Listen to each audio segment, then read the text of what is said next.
we have a more reasonable crowd here tonight. Thanks for coming. I'm Maggie Pittman. I work at the Missoula Ranger District as the ranger. Glad everybody could make it back again. How many returning folks do we have from last time? All right. Good, good. Hey, Howard.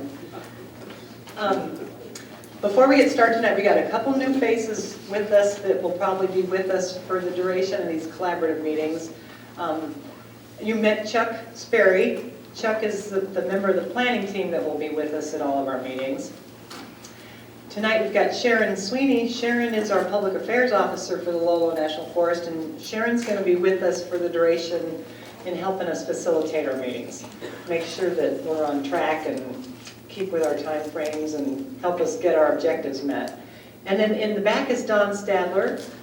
Don is our National Environmental Policy Act coordinator for the east zone of the Lolo Forest. So he's kind of the NEPA guru, and he knows everything there is to know about our legal stuff, right, Don? Oh, you bet. So, and hopefully, Andy and John weren't able to join us tonight, but one of the key staff on the district will be with us each meeting at least. So, Sharon, I'm going to turn it over to you to run through the meeting format, and then I'll talk about some other stuff. Thanks, Maggie. Mostly what I wanted to do tonight, is this too loud? Can you all hear me with this? No. You can't? I can't. Okay, that's fine. Barely. But if I have a tendency to bellow loudly, so if I do, you might, if y'all move to the back of the room, then I'll know that I need to tone it down a little bit. So, tonight, you can see I've put together an agenda for us this evening. And I just wanted to talk a little bit, I know I was unable to attend your last meeting, or your first meeting, I should say. But as you're aware, this is a collaborative process that we will be going through. If you've talked a little bit about this, please bear with me a little bit. But collaboration, it's kind of a messy process. The plan revision team, I'm sure Chuck can attest to this, is maybe, they're trying to get documents ready, a rough idea, and then they get them out to the various collaborative groups around the three forests for the groups to look at. There may be a few days to a week ahead of you is all trying to get these documents ready. So the input that we get back to them goes right back into the hopper. So I just wanted to let you know that. And the process that we will be using for this evening is we will look at some desired condition information, look at the management area maps. Many of you kind of took a peek at those on the back table. We'll look at those tonight, and we will look at those 2 weeks from now as well, and look to fine tune those. So, one thing I would like to do this evening is just get a little bit of agreement also on some of what we will be doing. I would hope that my plan is to always start us on time. I would like to start us on time and get us out of here on time. So for me, that means 7 p.m. and we'll be done at 9 p.m. I appreciate all of your commitment to this, because every 2 weeks for the remainder of the summer anyway is a good amount of time, and we want to hold to our commitments and really do appreciate all the good work that you guys will do. So I just want to let you know that we'll start at 7 o'clock. I would also ask that we have a bi-weekly schedule, which I posted over there for you, so people can put it into their calendars, those that are interested in continuing, and you'll know when we're going to meet. And later on this evening, we'll talk about where the next meeting will be, because we haven't really decided that yet.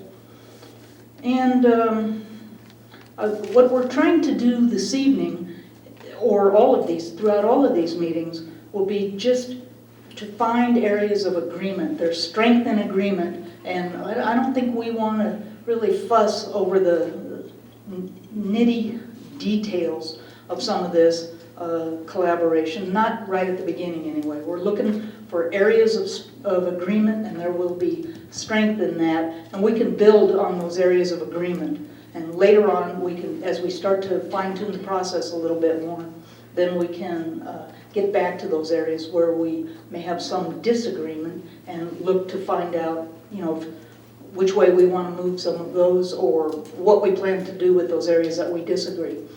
Now, I am fully convinced, as I'm sure you all are, that we will not always agree on absolutely everything, every single one of us in this room. So, as I'm sure you're aware, the Forest Service reserves the right to make the final decision in those areas where there is a lot of disagreement. Just so that you're aware of that, I mean, there needs to be some decision that'll go into the plan eventually down the road. So, in the areas that we do come to agreement on and the plan as it gets written, all the work that we do and all the other collaborative groups in the Western Montana Planning Zone, the work that we do will be put into a document and will go out for 90-day public review. After that 90-day public review, we'll look at all the comments from the general public. This is where people that live in New Jersey have an opportunity to comment on all of your work. So we will look at that comment that we received back from the public and then put that into, Chuck, correct me if I'm right on this, put that comment into the draft document. Is that right? Or the draft document will be the one that goes out for 90-day public review? Or neither? Not necessarily verbatim, there is not a comment attached to the individual person's name. Because we're not doing EIS, which is a little bit different. Right. Implementation format. We will be documenting what people say, especially as Sharon says, when we can find places where there's agreement, close agreement, or even disagreement, we'll document what the nature of the disagreement is, so maybe we can figure out a solution. We'll be documenting all of that very carefully. The notes, thank you, Chuck. The notes from these meetings that we do every 2 weeks and the notes from your meeting 2 weeks ago will be posted on the Plan Revisions website. I've put that website address up there. You can't see it all that well. I can either read it to you or you can come up and grab it later. So you'll be able to find the notes from our meeting and all the other collaborative meetings that are being held in the Western Montana Planning Zone. So to let you know that. And this evening, we'll actually be going slow and getting a feel for the maps and desired conditions and the management areas. We'll be going slow to build a good solid foundation so that everybody has, when we say management area 5.2, we all more or less draw the same picture in our minds of what 5.2 looks like. So we'll by the end of the evening, you'll have a good familiarity with our maps and the management areas. Any questions so far? And I would ask, since I'm going to be facilitator, that we don't just all, especially once we get into hot issues, we don't all just speak out at once trying to get recognized. But if you raise your hand, you can bet I'll do my best to call on each and every one of you.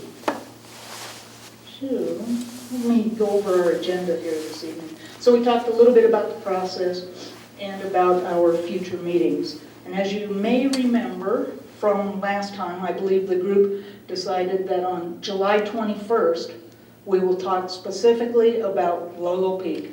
Obviously a hot issue here in the Missoula area and probably down a ways down in the Bitterroot as well. So reserve that date for the Lolo Peak discussion.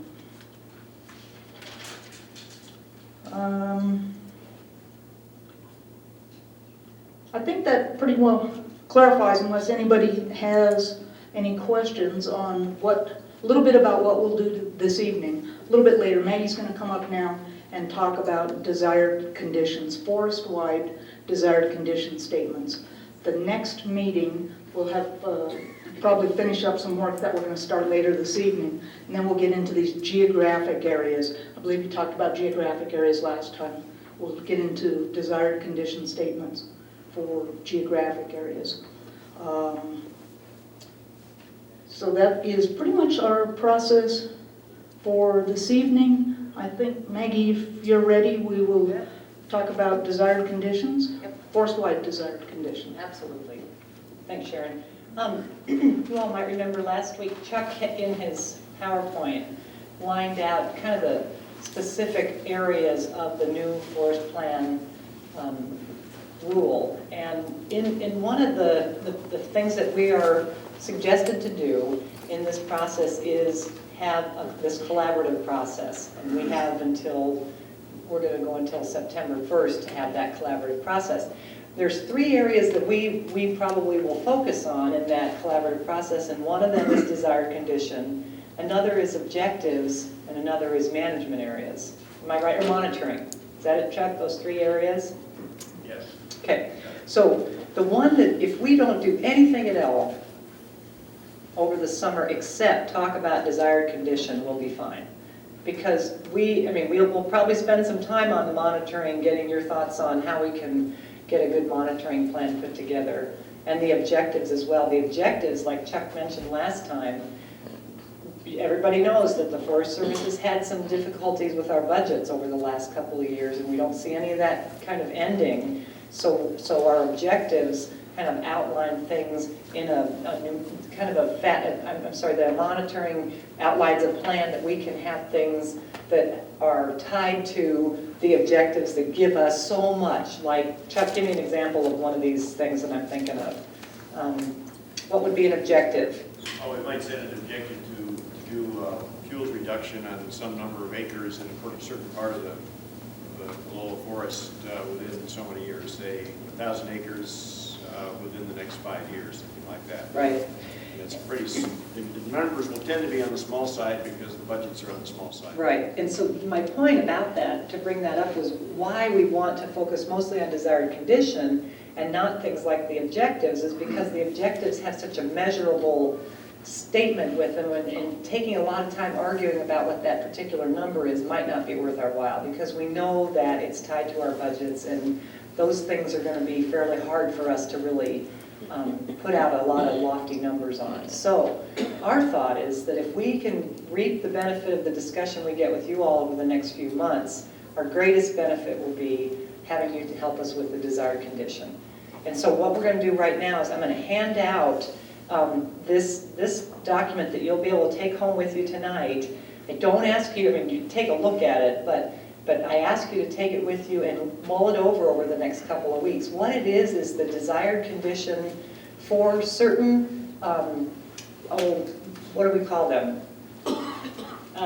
We have one for vegetation, we have one for wildlife, we have one for various resource kind of themes. It's organized around the 3 components of the Forest Service mission. That's just a way of organizing it. Okay, and so when you look at these statements are kind of over across the entire forest. And so when you take them home and mull them over, what I want you to think about is when you come back in the next 2 weeks, we will give you another set of these that will be by geographic area. And so what you'll see tonight are these lofty kind of forest-wide statements that give you the theme of what our desired condition is for these particular areas. Okay, so there's one in there for recreation, and just take a look at it. But again, we aren't going to spend much time talking about that specifically tonight. I wanted to give it to you so you could have it. Let me give you a little sense of what these are. These forest-wide desired conditions reflect the long-term vision for the Lolo forest. It incorporates economic, social, and biological factors.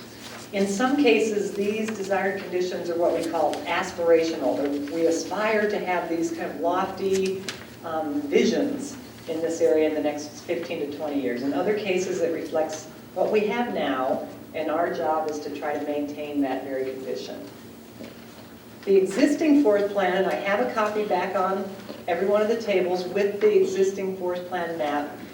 Somebody asked me last meeting, if I would bring the current forest plan so you could kind of get a sense of what it looks like now and how different it is with the new one. That had this kind of wide forest plan goals. These new forest-wide desired conditions include updated and expanded goal statements to better meet the emphasis in the new regs. And finally, the desired conditions on a forest-wide basis tend to be broad statements that must apply over a very large area. So we're working on, like I said, these more detailed desired condition statements that we'll give to you in 2 weeks from tonight that will be by those 3 geographic areas that we mentioned last week. And what those are, for the Missoula Ranger District, we've got Rock Creek, we've got the greater Missoula area, and we've got Lolo Creek. So next time we come, we'll have those statements for you. So I didn't want to spend any more time in terms of going over these in particular, but when you go back to the table, Sharon will outline our exercise for you tonight, and you'll probably want to look at these a little bit as you go through your discussion. But I wouldn't get too focused on these because, again, these are for the forest-wide areas. Yeah, Chuck? This ties into something Sharon said as well. Megan and I were having a discussion before the meeting. It's questionable whether we're even a week ahead of you. In fact, we may be a couple days behind you.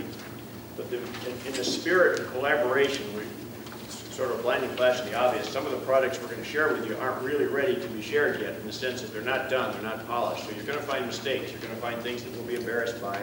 That's what happens when we share draft materials. So if you can bear with us on that. And for example, I fully expected tonight that you were going to get maps that had all the major drainages, and so did Maggie. We found out at the 11th hour that you don't have them. It's a good map, but it's not as detailed as it should be. So the next time we'll fix that. So you're kind of really with us on this, and that means you're with us with the good, the bad, as well as the good. So This is real time. it's real time. That's right. So one of the things somebody had mentioned tonight that Chuck just said, that it'd be really nice to see the roads really easily seen and the drainages. And so the next meeting we will have those maps once again updated, so you can see all the drainages on there. It makes it easier to know where you are.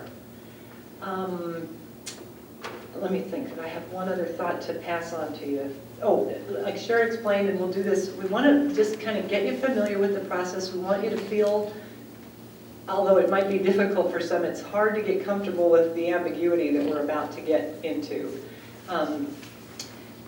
I consider it a benefit to be able to have this kind of loose, open process, and we've got plenty of time over the next several months until September 1st. But some of you may get frustrated because we don't have enough detail, or we're not moving fast enough, or whatever. And that's the thing about the collaborative process that can be messy and a little bit frustrating.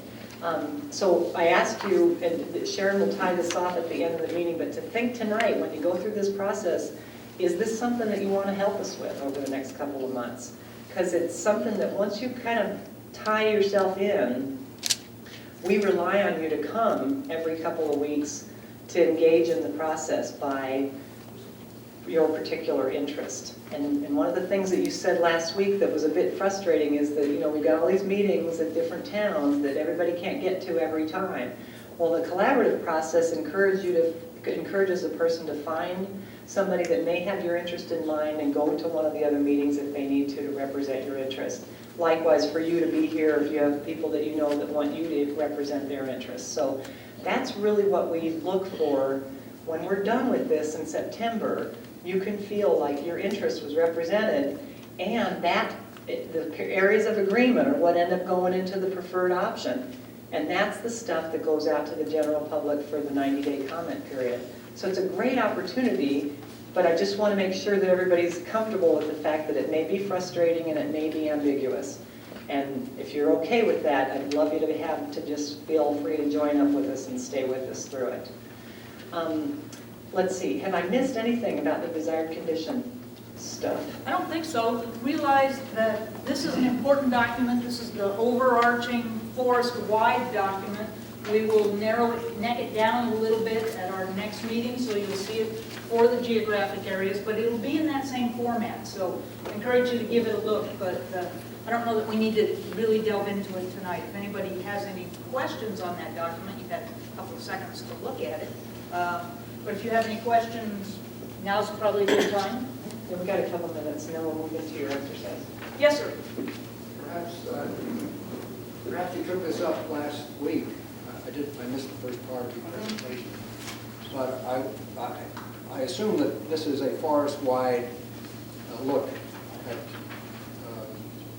forest management and desirable conditions and so on. This particular meeting? Not this particular, Okay. this effort on your part.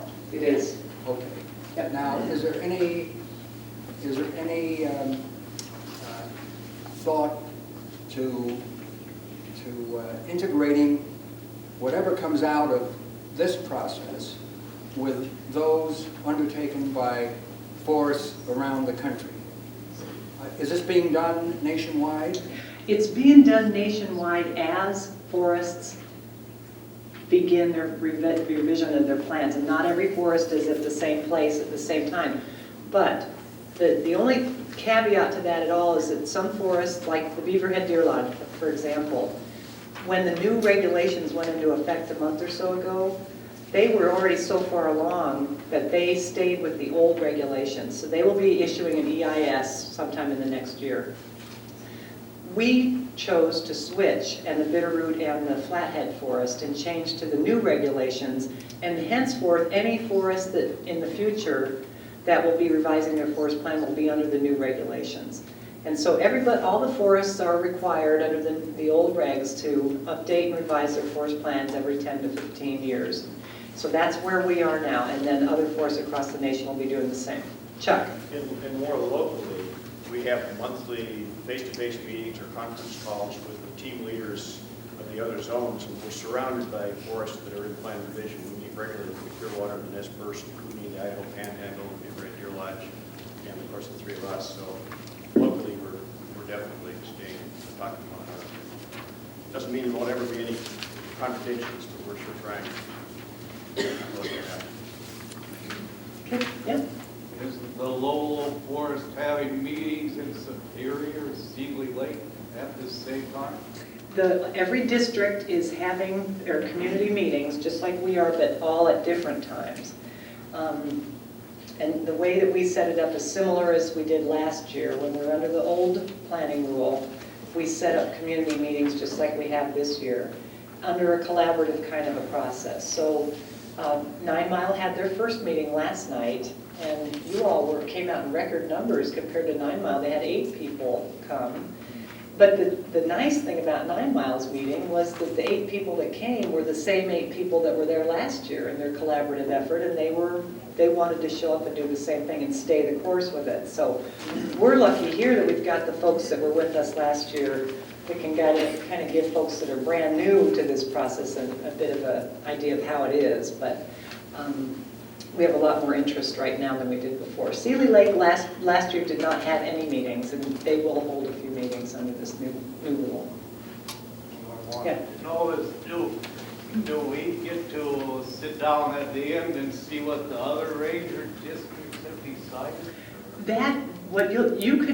Anybody could go to any of these meetings. You could have somebody go for you. They could bring the information back. The website that Sharon mentioned will always have updated information, the meeting notes if you can't make them. But at the end of the September 1st collaborative process, all of this information will come back to the team, to the planning team, and they will put it into their draft plan, which will go out for general public comment in October, right, Chuck? Is that right? In October? Ish. Ish. October-ish. Okay, and we will have Sharon just said we're going to have a forest-wide open house so that in the fall you'll have a chance to see across the forest what we've got to offer. Yeah, the forest supervisor thought it would be a grand idea that we do hold a big public meeting, probably here in the Missoula area, so that everybody can see what each ranger district did. And the hope is, towards the end of our meeting schedule over there, we will start to meet with some of the neighboring groups to make sure that we edge match okay. Okay? And we've got time for probably you, and then we move on to our next, well, we've got 2 more. Okay, in thinking about this coming discussion about desired conditions, for me to think about that, I can't think about it separately from, well, how are we going to apply these desired conditions? And that, in the first glance, as far as I got, just a page or 2 of this document you just passed out, one couple sentences in here raises a question that I just put to you. In regard to watersheds and aquatic habitat, desired condition includes we plan to maintain these conditions where they are at optimum levels and improve them where they are below potential. And so the question that comes from that is it the intent of a desired condition that would apply to all drainages, when you say watershed? Or are there some conditions that you would select and say, well, these would be the qualifiers that would allow us to exempt a watershed from meeting these desired conditions? Right, now, let me take a stab at this, and then Chuck, you add to it. Now, my understanding is that exactly what you said, it's kind of this lofty goal that across the forest, this is what we hope to do in all the watersheds. When we have site-specific projects that we have to do that doesn't, our goal is to try to meet that we want to either maintain where we are, and so in some places we have to do a project to bring it up to even the level that we hope to be in general, or improve the watershed. So in some places, we'd have to have a specific decision that would help us get there through projects. Now, Chuck, do you want to add something more? Yeah, there's another line in that same section that mentions the aquatic restoration strategy, and that was developed by the hydrologist. I think the fisheries biologist had some into it. They looked at drainages across the forest, and they identified those where there was great risk and great potential to do something about it, and they identified those where things were going pretty well and the need wasn't as urgent, but they had to develop a classification scheme basically for prioritizing. So even though, as Maggie said, the grand vision is to do it all, recognizing that we probably won't be able to do it all, there is a strategy for prioritizing, identifying those that we get to first. Okay, one more question, then we'll go to the That would be exercise. you. Oh, Howard, I'm sorry. We'll take Howard's question. The concept of standing that you introduced last meeting, where if we come to this meeting, we achieve standing such that when it comes to the comment period, you have to pay attention to our comments. But she just said a few minutes ago that there's a comment period where people from New Jersey can write in and make comment. And my question is, how can they have any standing? They haven't been coming to these darn meetings. Now what about other Lolo districts, or other, Lolo National Forest districts, that we can't go to those meetings? Does that mean we don't have standing to make comments? No, it doesn't. Do you want to add to your thoughts, or Chuck, do you want to explain some of the standing? Anybody that participates in the process and participates in parentheses. So if that person from New Jersey writes us a letter, that they have the same opportunity you do to express their views in the objection period. So, and you, by the same token, have the opportunity not only to express your concerns about Missoula district of the Lolo, but any district of the Lolo, in fact, any district in the Western Montana planning zone. So it's, Because I have standing by coming to these meetings, Yes. is that your concept? yes, yes. So it's not a very high test to me. It's just basically someone that didn't pay attention at all, didn't make his or her presence known at all, can't step in at the last minute and say, hey, I got a major concern here and you better take me seriously. But tell me again how this hypothetical person from New Jersey has standing? Well, because during the 90-day public comment period, that's before, so that we put our information out there, all the information that y'all come up with, we put it out there for the public to review, the general public to review, and then people write in or they don't write in. If everybody just ignores that, and then when we're all done, a year from now, a year and a little bit from now, we're all done, and somebody wants to take it to court, if they never participated, they will not have standing to take us to court. The people that are at these meetings or the people that wrote in a comment during the 90-day public comment period, those are the folks that will have the standing. Okay, so standing. Not that you would want to take us to court. We love you dearly. Of course not. Oh, The standing really means something in a legal sense. yes, right. Right, good question. So Sharon, you want to explain what you want us to do for the next hour or so? Yes. Okay. Thanks, Maggie. So what I was thinking, that we would all mosey back, just pick a table, it doesn't really matter which table. Grab a table, we have 5 of them back there, they all have the same maps on them. And those are the maps of the preferred option. And did you explain last time how we got to a preferred option? Okay, and this is our best shot, the team's best shot, and the forest leadership teams and the employees on the Lolo National Forest, our best shot at all of the input that we received, and from the collaborative groups last summer, from all their information and the information that we heard from the general public when we went out with a couple of documents about a year ago. So this is what we've come up with, and now it's time for everybody, for all of you, for the folks in the collaborative meetings, to sit down, and we're going to go through this management area by management area. We will start with management area 1.1. You'll notice on the sheets that Maggie is just starting to hand out, these are our management area themes. We have 11 management areas on the map. I'm not sure if they're all represented on the Missoula Ranger District or not. There might be.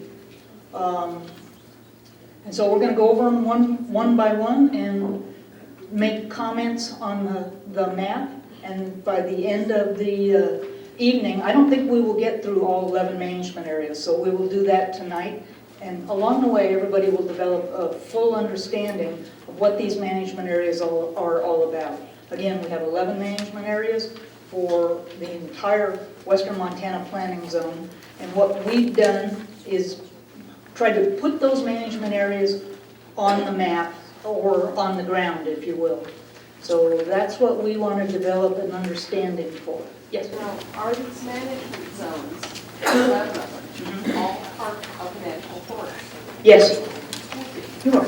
Sharon, could you explain, we handed these out to everybody last week, or last meeting, and these are updated. So we want you, what these have that are different are some suitability kind of discussions included.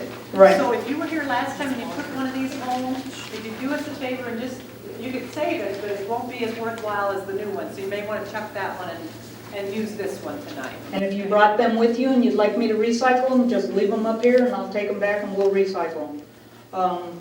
But with that, I would encourage everybody to get up, and it's just kind of like, what was that game we all played when we were children? Go find the musical chairs, thank you.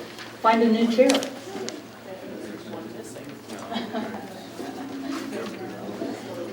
And if there aren't enough chairs, then snuggle up, bring an extra chair.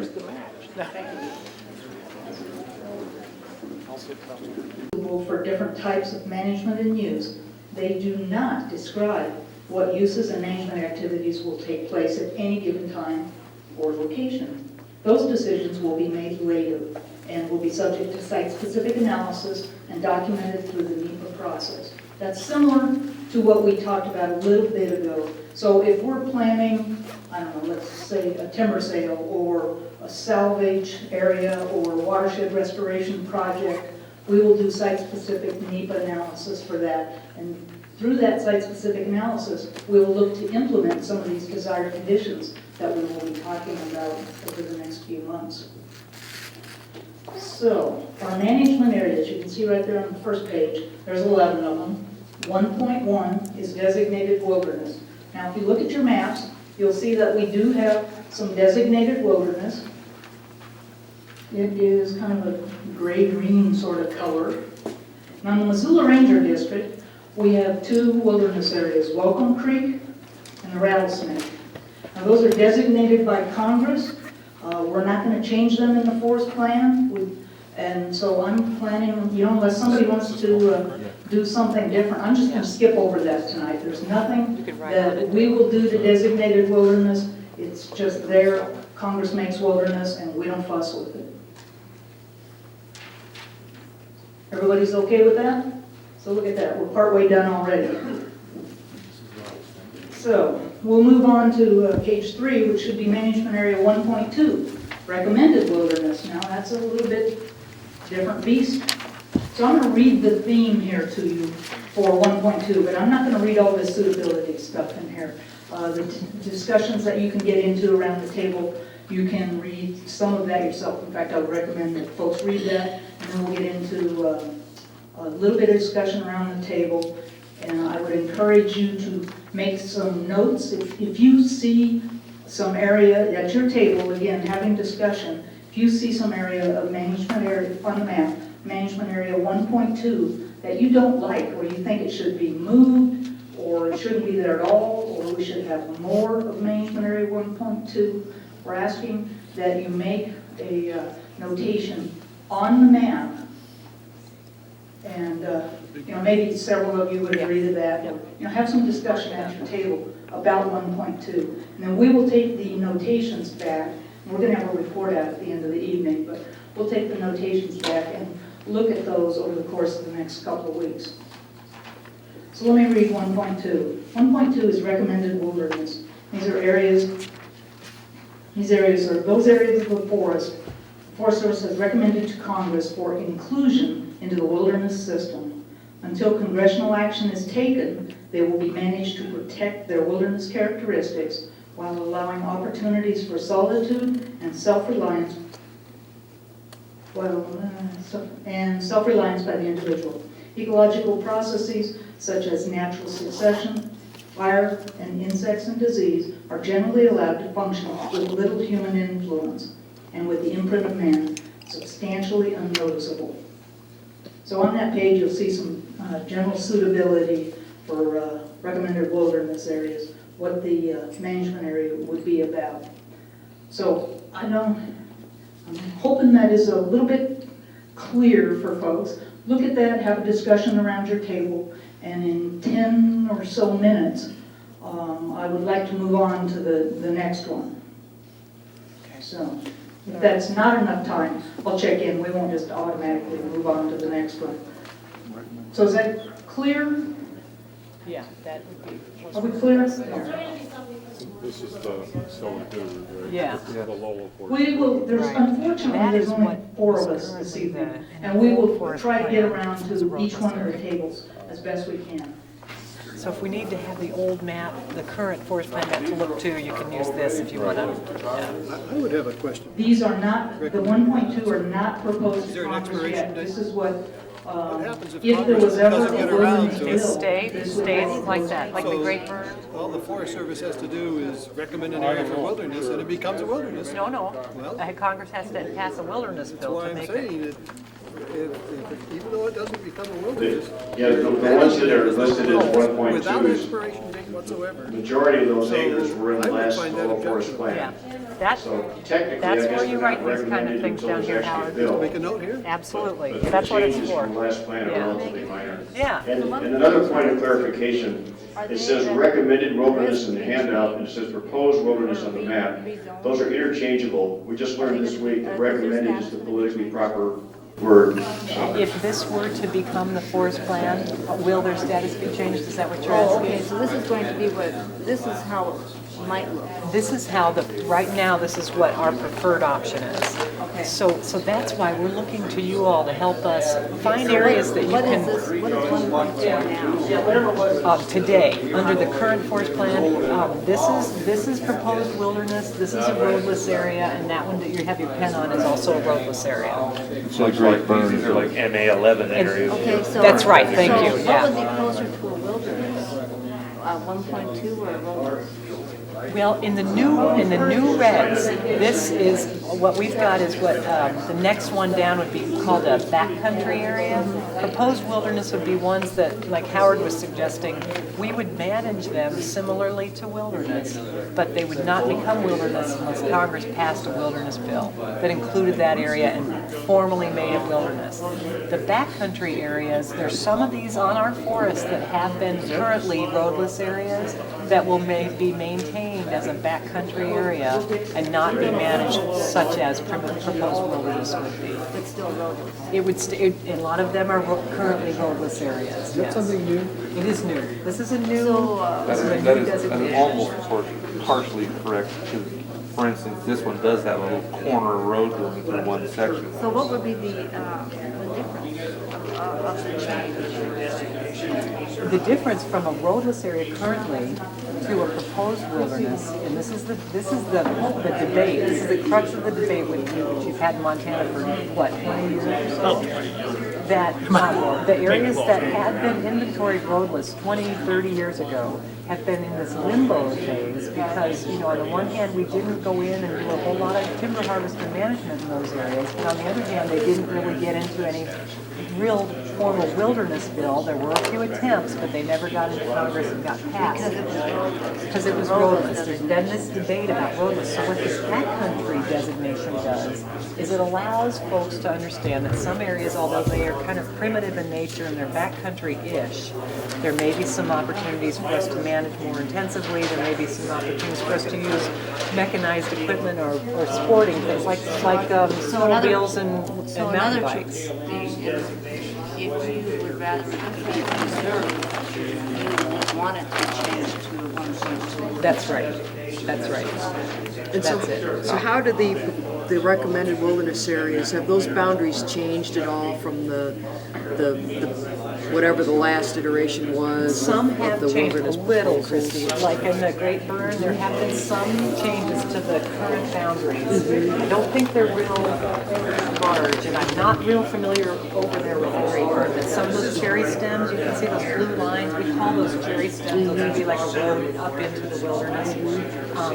Those are, I think those are additional types of areas. These things? Yes. They're not wild and scenic rivers? Well, a lot of times, like in Rock Creek, there's a wild and scenic river designation that we give it, but it goes along a road. And some of those areas here, there may be some roads in there. I don't, like I said, I don't know what that area is. For instance, coming up through this gap, Schleimer corridor, and that's been our access for snowmobiling to get into this side of the, over into the Clearwater, which had not yet had these designations. And I see here it is shut off. Probably in anticipation that the Clearwater is going to shut us off out there as well. Yeah, now see, that's the kind of thing, Shane, that although it's unlikely that this group will have that will find agreement on that particular issue, if you want to make a note in the margin, you can write on any of this map if you want. Just if you have a suggestion that you want to make sure we can bring up at future meetings, that's the time to write that in that column. That's a site-specific It comment, is, and right? that's. Is that okay for it this is. meeting? It's okay. My issue though with it is that, you know, how we did last year with our meetings in the district, that if our time is really best spent if we can say, you know, here's some areas that we know we can find agreement on, and that this agreement coming from this group will be probably placed into the preferred option. If it's different than what we have already, we'll move it into the preferred option, so that'll go out to the public So comment. Shane, what is the area called that they're going to cut you off of? Is that a proposed wilderness or The cherry, backcountry? Or? the cherry stem through here, the Schley Mountain or Schley Mountain corridor, is where everybody says they go up Surveyor Creek. That's the route through. And all of this area basically is the Great Burn. It's all been proposed wilderness for quite some Okay, so period. it's proposed wilderness. Right. Or it's about to No. be proposed wilderness. Well, I don't know, maybe it is Superior, I don't know. Or recommend, is there a difference between recommended and proposed wilderness? No, So the same, that's right. They're both the same. So I guess technically I'm wandering out of the zone we're You are, talking about. and right? Shane, I'm going to rope you right back in. But you know, just so I understand, what are those blue lines again?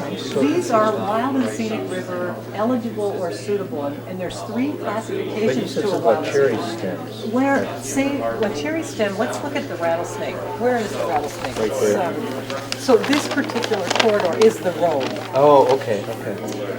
So it goes up there, and we call it a cherry stem because if you've got an area like this, this is the cherry, you know, and here's the stem that comes out, or, you know, just kind of we made it up. The travel We map like here it, we're gives you sticking with it. a pretty fair idea. Oh, of what yeah. we're talking Yeah. about. for those of us who would like to see a cherry stem in a proposed Yeah. So it's a road where you wouldn't wilderness, expect one. or a true wilderness, when is the appropriate time for this process to bring that up? You can put that in here right now, Howard, because what I want folks to do tonight is mark up concerns you have, like you could write want on it on the here. map or on- Would not like on to this? see a cherry stem into wherever. That's site-specific. I think that the No, problem it's- should be, cherry stemming should be permitted Okay, there you go. as That's part of perfect. the recommended wilderness proposal Okay. on a site-specific basis. That, and that, Is that the right, does everybody That know what would cherry be- stemming is, or is there a I better think we word? do here, but we Yeah. call, I don't, corridor. A corridor into Okay. the wilderness. So motorized corridor. Yes. All right, I'll make that comment. You can make a general comment about that. And what happens with that comment now, Howard, is that it goes to, we'll track it for future meetings. But I think what Sharon's going to want to do as a facilitator is try to help us prioritize which issues do we want to talk about that we think this group can agree on as we go through the meetings. Because some of them we know we're not going to agree on, and so it's probably not worth our time to spend It's debating. especially easy when they're out of our area. That's right. That's on the 9 Mile in the Superior District over there. So we'll pull back and Well, for that one. I wondered, now, let me just give you a sense, because the three areas I think there's just the three, these had been separate roadless areas. We had Stony, Quig, and then the one over here, and the name of it's escaping me. Those areas are now in this preferred option to be proposed wilderness. So what Sharon's asked us to do is just, can we collectively say that we're okay with that, with this particular group? Well, I certainly am. The only question I would have is whether things were left out that maybe should have been included, from my perspective. But they certainly form blocks, and they're in places where they make some sense. Yeah. We have some of those on the back table. We handed those out last time too. Does this particular area contain the Upper Willow Creek? You're not going Which is just out of Phillipsburg. It's between Flint Creek Valley and Rock. That's right. It's down at the south end there at the where the road comes out. Yes, it's right. Yeah, that's it. That's it. It's on the Beaverhead Deer Lodge. Yeah, it's not on this list. So there again, in our district, the proposed, or the recommended wilderness areas haven't changed, it's just in the Great Burn is on a different district? It is. It's on the 9 Mile, and it slops into the Clearwater. Okay, so that's a district we need to comment on for the Great Burn. Yeah, and take a look, go, take the, But in terms of us for proposed Rock Creek Wilderness, that's pretty well been the way it's been, and the one up Lolo Creek, those are kind of, nothing's changed, it's sort of status quo for It those is. areas. Now, there may be some additions in one of these areas that it might be worth considering. Like, I don't know, you might look at the Lolo Creek and maybe there's an area that you could rope into the proposal. This one here, we think we've done a pretty good job outlining this, what we think is realistic. Individual acres well enough to get to that level, or maybe others. So I had one other question. This is the proposed, so it's an expansion from the Welcome Creek. It is. Yeah, you got to be down This off would my all map, be I'm afraid. non-motorized. So So there's- for so me to there's go no hunting, I'd be wilderness walking or just packing in. That's right, you would. But that's the way it's been, right? This is existing. Proposed. And this area, pretty much the graded portion of the rock. But then I think a lot of it's been burned, hasn't it? Or In the Stony and Quig's, not so much. In the Stony has had some areas that were burned, like in the last 10 years or so. Yeah, but the Quig over on the east side, not quite so much. I've got a real computer weenie techno question to ask, and I don't know if you'll be able to answer. Oh, I'm sure not. But can a person download these designations in like in an ArcView layer if you have GIS capabilities? Yes, Then you you can can. overlay them over You can. stuff? Yeah. Okay, are they on your website? I don't know if we have them on the website yet. Who would you call? Deb Joe at our office, and Christy, I got her number in my bag over here. Okay. You have DSL?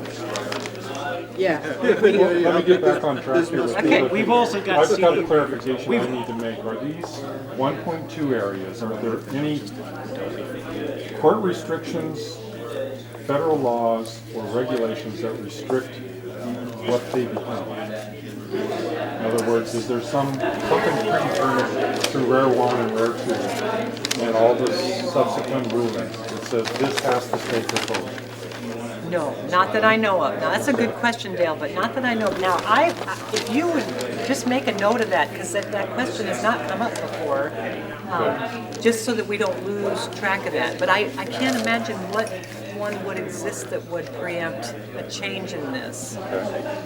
It appears to me, versus the travel map, that at least a small portion of this must be an addition, this little strip along Rock Creek, because if you look at the travel map, that's part of a recreation area, and it's also available for snowmobiling.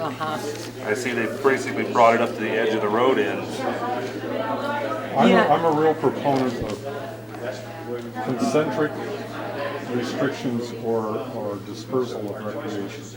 It does not make sense to me to put a high-use,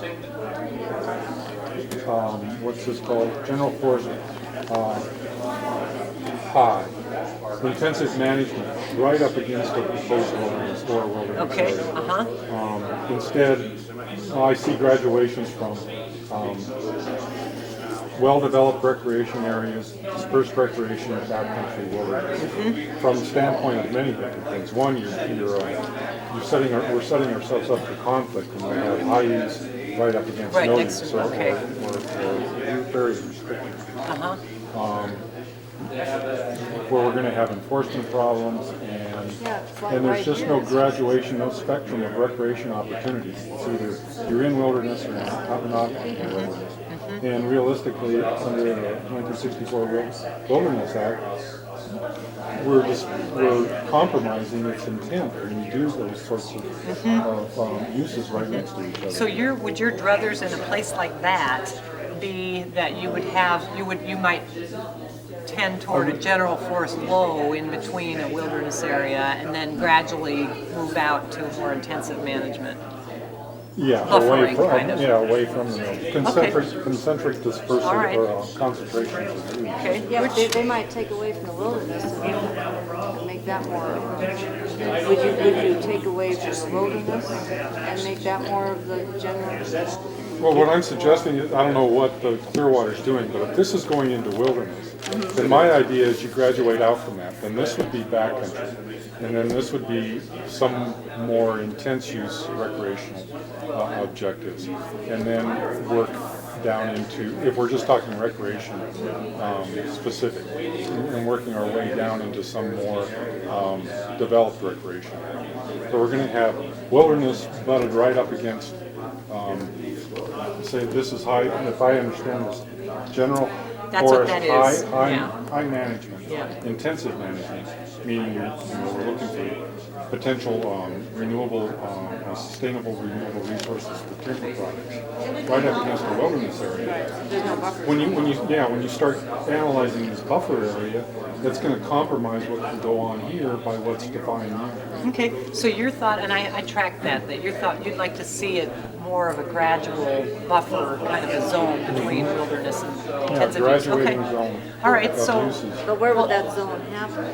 Would it be? Well, that's what I don't know what's filtering? going on here. This is going to be designated wilderness. I was gonna and say, I would yeah. say this would be backcountry. Since we don't have that on the allows, Missoula district. Something a little more, we'll move back over this way. for recreational So- purposes, more liberal than wilderness. Okay, so Snowmobile. Dale, I can tell you the majority of this clear down to Crooked Fork is all going to be. all right, so how about back I would to the, assume so. how about back to Missoula district areas? So we got That's Rock superior. Creek, we got the greater Missoula and Lolo Creek. Well, the same thing here. It doesn't make sense. This makes sense as a nice buffer area, as a backcountry area instead of a designated wilderness. Right, Right up against a higher use area. okay. My curiosity is going to come in, what is the management difference between a backcountry area and this proposed wilderness area? Okay.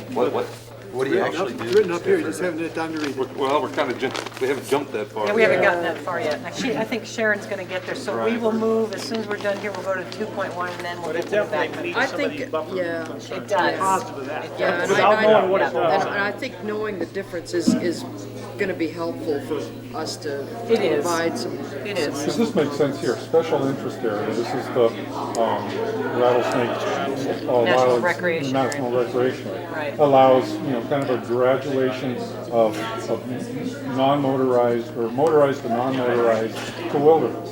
That's a nice transition. Relatively easy to manage that Right, way. right. Provides lots of opportunities for people with different skills, different interests, different abilities. Okay.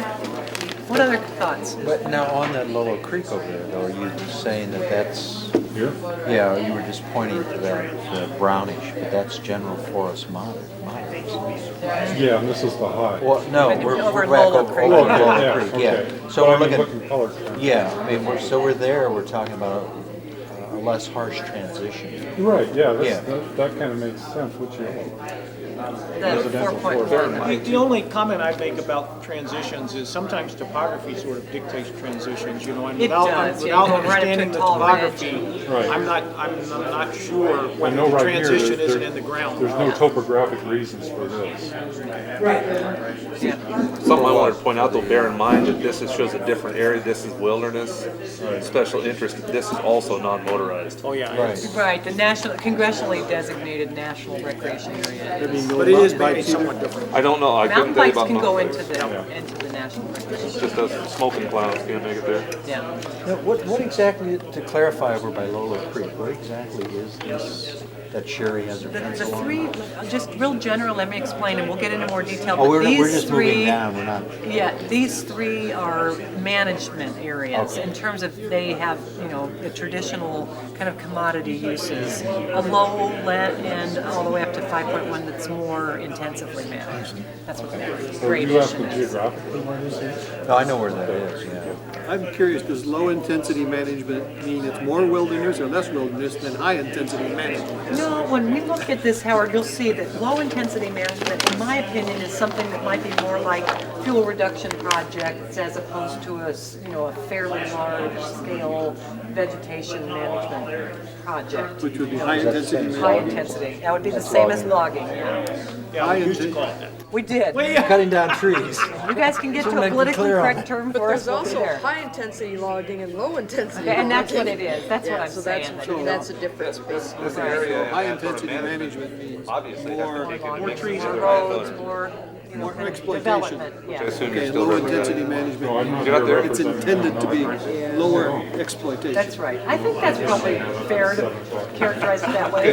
When you get to reading these, Howard, it'll make more sense. But it may take higher intensity management to keep it low-intensity exploitation. Yes, that's why you have such professionals in the Forest Service. Yeah. We know how to do that. Is this over here, does that include Lolo Peak, the light green? Let me think now. Let's take a look at, This is Mormon. It could be where that little pink thing is too. Right here, I don't know, Dale, if that's Mormon And I Creek think the there. research natural area was supposed to be right. Yeah, the I don't know, natural area but might is Lolo Peak in the General research area. natural area? No, this is the RNA right here, the pink. Bridge, isn't it? Where the pink is at, Here's if you look here, you'll see the Lolo Peak shown, right? That's the old. it's right there. Right there. Yeah. So if you were to follow this a little, see this little blurb right here, where the pink is? That's this right here. Oh, This okay. is, So that gives you a context of where you're because looking. these two AOs So are here Lolo and Peak here. would be, In This is that that blue. chunk, this is that 2.2. Still, would it still be right at that point there? I'm guessing these are probably plum creek so it's sections going there in and the same there. direction, that'll help me. Bouncing around. We are Lolo Peak, and here's the RNA down here, where that pink is. So right, how about if you go over to this knob right here? Steve is right there. Those two are the same. Yeah. So Lolo Peak is like right over here. Still, So it's right It'd on be the right- boundary still on between the the boundary. blue and the light green. and between the Or roughly. So it's a backcountry area. Another thing that might be helpful for future meetings is to have blow-ups of these specific areas showing the existing roads and jeep trails and foot trails. Exactly, that's one of the things we're missing on this one, because we just, Yeah. it's like last night at probably midnight, Don was creating that map, or 2 nights ago, so they could use it for And I 9 miles suppose- meeting, and they didn't get it mailed to us on the computer, so it was one of those. So, but tell me, we want to have the existing Lake and all that happy roads and stuff. trails Yeah. shown, okay. And I think the trails is important to Can't get them show. all on the map at this scale. You have to have local blow. I think we need to go by ranger district. I think Yeah. it just makes it easier. It needs then to you be a can little show more it. detailed than Yeah. this whole big schmear. Well, then you wouldn't be worried about things that really you're not theoretically Yeah. discussing. I knew we'd do that. what does it We take have a to tendency to go that way. get this Even dark this green deal to of that that, light I realize we're in That the would be forest, what but the it type of didn't thing even you'd show the- suggest tonight. Like these little lakes. So if one wanted to Funny see Lolo because Peak protected as part of their Winners winter will have those spots. that shading would have to be. Absolutely. Yeah, Dangerously and close see, I to don't the feel like I have enough information border to say of things like that tonight, so Right. but we could say it down the line if we Yeah. see something and we can get our bodies out Right. into the woods And see, this is look what, at it or this something. is a good suggestion, in case in point, that if it's something that we want to talk about in more Here in the detail Clearwater later, Forest, it's all let's elk get it meadows. on here. So if you have a specific, Yeah, I think that would be a good one.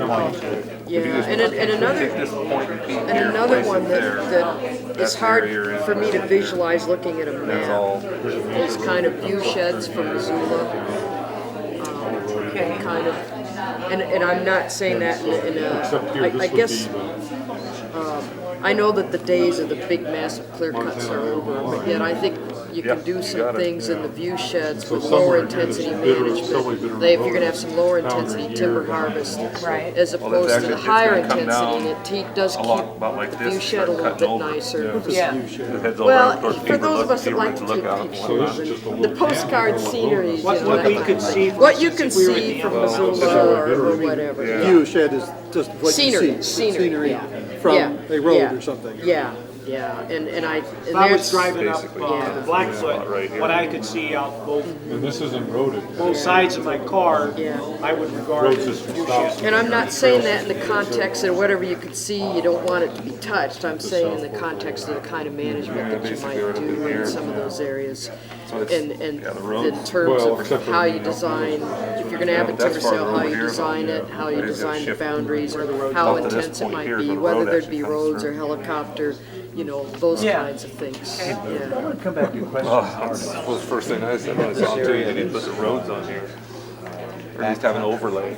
And if any of that goes into proposed wilderness, how would that affect people who hike, ski, snowshoe, trail ride, horseback rides, etc.? Would their activities be changed in any way when it goes from that backcountry to proposed wilderness?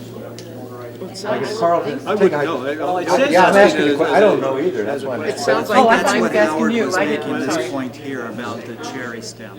Yeah. And that's what I was getting at Cherry about. stem here, you know. Yeah. I don't use the word cherry stem, I call it a corridor. Corridor, that's fine. Motorized corridor. Because then you'd have specifically. along the existing thing, instead of being totally shut off, it should still, some of the roads should be still limited Well, I'm access. thinking specifically to say like Carlton, if that was just hypothetically translated or transferred into proposed wilderness. Is that a motorized corridor now? No.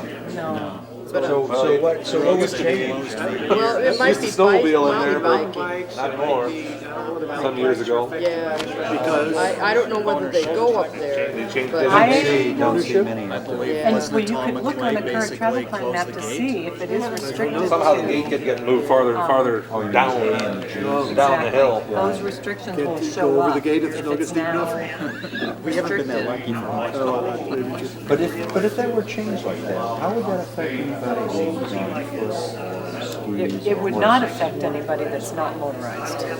Right, but I'm looking at the issue as getting into some of those areas because Right. you're looking at, you limited access to lower Back to corridors portions. again. Yeah. But if you're into motorized recreation, that change wouldn't affect you, but you might be interested in proposing the other way or proposing a cherry stem or something In like some that. other Yeah. areas so that you can get in Yeah, there. so you can get Let me a ask little this, bit would the better. forest plan include methods that are to be followed when one wants to change a designation?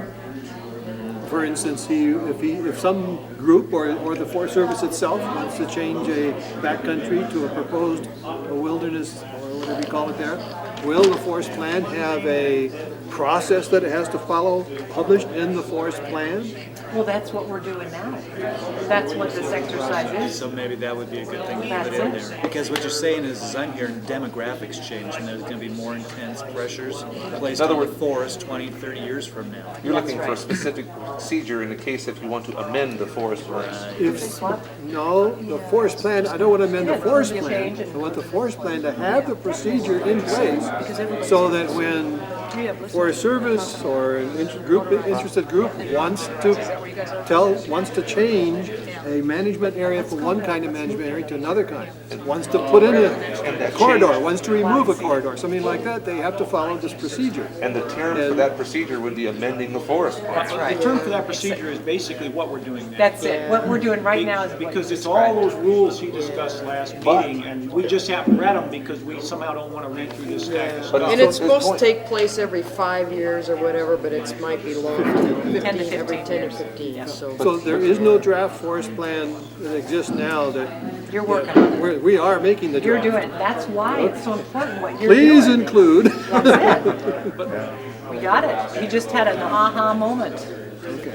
Okay, so I think Sharon's about to change us to start talking about the Wild and Scenic River stuff. So, Well, it's a good thing we've been staying on track. no kidding. It's a good. You guys are good. Where is she? Okay, Sharon, you gonna change us? Hey, I know we're all having really good discussions, and the 3 tables that I've listened in on, there's a lot of discussion about, and I'll get to a couple more tables, a lot of discussion about motorized and non-motorized uses. But what I would like to do is encourage people, again, to make some notes on the margin of the map. You know, if you're happy with the proposed wilderness or not. Now, I'd like to move us on to the next one, which is management area 2.1. And that's the designated or eligible wild and scenic rivers, wild scenic recreational rivers. So again, I'm just going to, like last time, read a little bit about the theme. You will see those as kind of dark, snaky-like things on your map. Look at the color and look at the management area. For those of you that would like some of the small maps, we did bring an additional supply of those small maps. So I can get those to you if you like, but they're on this back table by the water. So 2.1.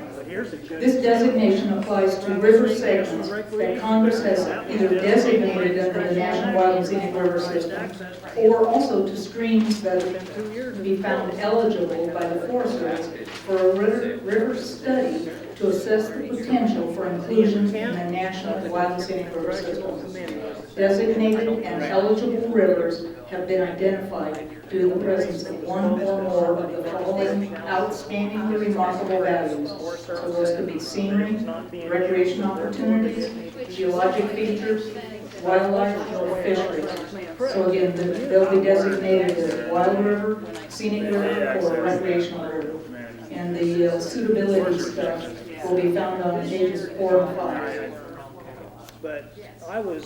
So again, sorry to interrupt your discussions. I know that people are having some good discussions, but and we won't plan to get through this entire document tonight. It'll be this evening and the next go around by the time we get through everything.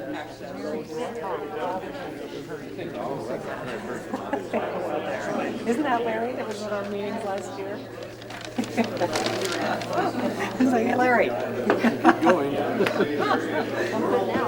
Yeah, so I wanted to just explain the wild and scenic rivers. If you look on your theme sheet, it describes there's 3 stages of the wild and scenic rivers. So like for Rock Creek, this is a new designation that I think it's new. It hasn't been considered eligible as a scenic or a wild river, but it is eligible to be described as a recreational river. So there's these 3 layers, and so the recreational ones are these just like Rock Creek, that it's got a road right next to it. It's it's lots of development along it, but it's a blue ribbon trout fishing stream. It's got a lot of recreational kind of intent.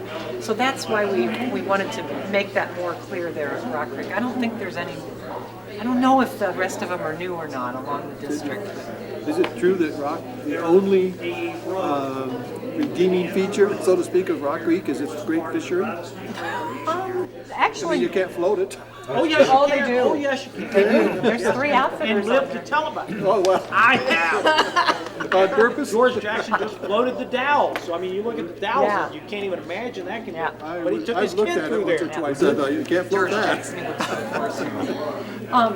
But yes, it's heavily used. Now let me just explain one of the things that in Rock Creek in particular, I feel really good about what we've done in Rock Creek because of the fact that we've listened to the residents, to people who use it. There's 3 or 4 floating outfitters. Really? They float the river. They have guides.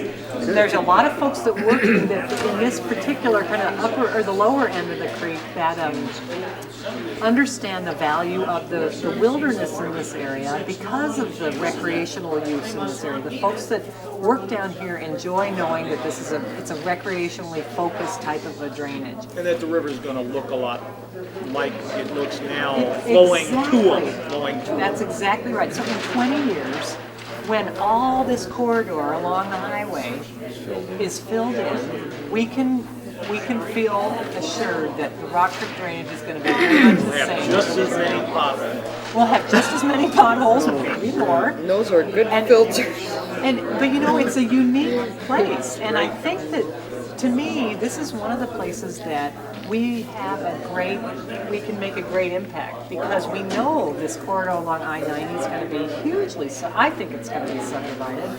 That's what this yellow is, and we'll get to it. That's all kind of the urban interface area that we expect lots of subdivision and lots of development and stuff. So this to me makes some good sense. So I just throw that out there for you to think about in terms of the vision and the desired condition for Rock Creek.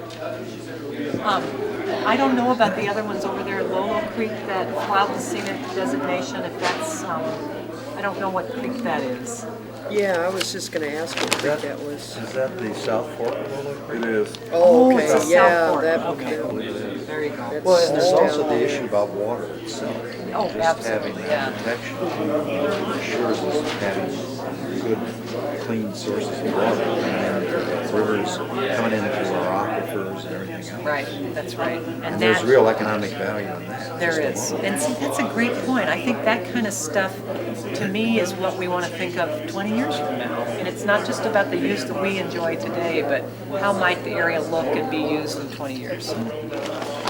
And water could become a particularly precious resource for us in 20 years. I have one question.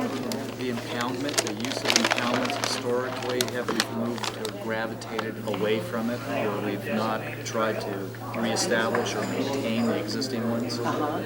And so we're using our aquifers, our single source, particularly in Missoula.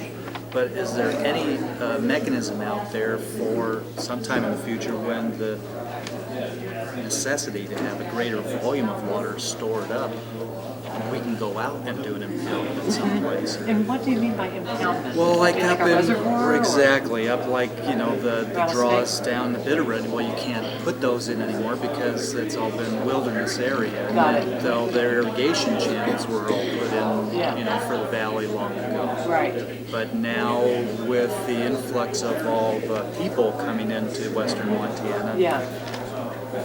you put so many straws in the ground Yeah. and start pulling it out, that water table's gonna start shrinking. Yeah, that, to me, my quick answer, because I think I probably know only enough to be dangerous about that, that would not be a Forest Service initiated type of use, but rather if an agency or an entity, like Mountain Water, for example, who has dams on the national forest, if they had a proposal to do that because they felt they had a need for more water reservoir and impoundment. So there would be an application process. They would apply for a permit, and then we would do an environmental analysis on that. But if you there's a had designation under the Res- Wild and recreation. Scenic River Act, then It there closes are it. other. You wouldn't have to routes study water. it for as long.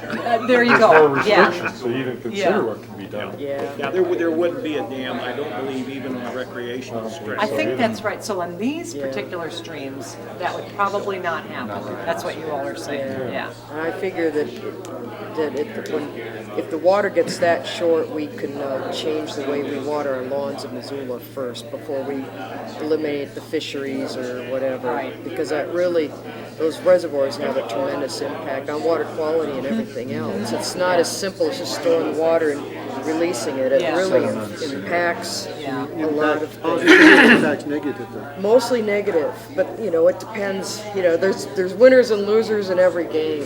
But for the blue ribbon trout fishery, for example, it's negative. For the maintenance of cottonwood stringers out, it's real negative Yeah. because And on wildlife. wildlife in general, it's real. But does it make sense to put another layer of regulations and law on top of something that is already in a wilderness, say, or in a backcountry area that might unduly restrict operations that would happen But remember, in that backcountry It says eligible, and so they have determined it's eligible, Congress would It's step decide. one. And many times Right. Congress This has is decided extra. Well, what happens, designation Howard, is I by- think, my understanding is that it goes through another fairly detailed study to determine if it's really gonna get that designation. So like there are a few rivers in Montana that are designated as a wild and scenic river. Missouri.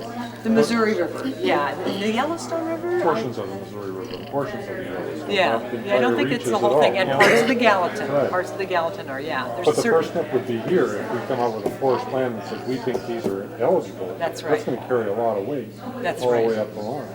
then the question comes up, how long does the eligibility stay on the books? Until the plan's revised. Until forever? Until the plan's revised is more accurate. Or it's acted upon on up the line. This is probably another one of those designations that it stays there until a study is determined and they make a final decision on it, just like a wilderness area. They being Are Congress? are people saying they don't want to lock up Rock Creek because they want to have future development? I'm trying to understand what. The context of this discussion. Yeah, I mean, when you look at what's, it's Rattlesnake and Rock Creek, and what would you do differently? And if that's what that is. Yeah, and that's coming out of wilderness, so really that designation wouldn't really change anything on Right. the ground. Were you asking that question and specifically relating it to was these? very general. Just a general kind of. Right, and I Okay. apologize. No problem. I have a question about the width. You say here it's at least 1/4 mile wide on either side of the stream. I'm wondering if there shouldn't be also an upper limit. And what would it be? What do you mean? Right, it's at least 1/4 mile Well, wide. I think that's Should it from be the up? law. I think, I yeah. think that's from the Wild and Scenic Rivers Yeah. Act. That's what I'm So looking that's- at. That's a law. And the law did not establish an upper limit, but you can suggest one here, I presume. That you could. Could I, rather than suggest a specific value, just suggest that an upper limit be invented and published? I don't care what it is, but I wouldn't want it to say 10 miles, for heaven's sakes.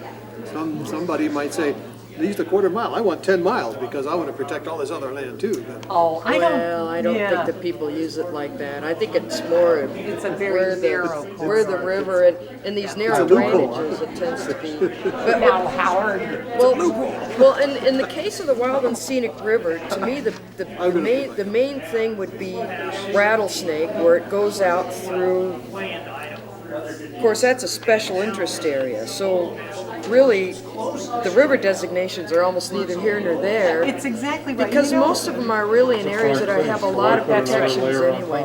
We don't have any proposed wild and scenic rivers going through areas of urban area or a lot of private land or anything like that. And it It's does not- put a billboard on it. yeah, that's a consideration that we all debated widely about the Missouri. If you designate it, the people will come, and they have. And Yeah. so that might be one, you know. But in terms of locking up the resources or not changing that, I mean, the corridors are already protected by. and you know, there are a lot of other laws and policies that provide protection for those particular drainages anyway, like in Rock Creek. The PAGFISH, the Pacific Inland Fisheries Study that was several years ago, those requirements that are across all the western states now say that you can't take firewood, you have to leave a certain amount of standing trees and snags and downwoody debris and shade kind of trees in the drainage up to 150 feet or up to 300 feet on either side of the stream.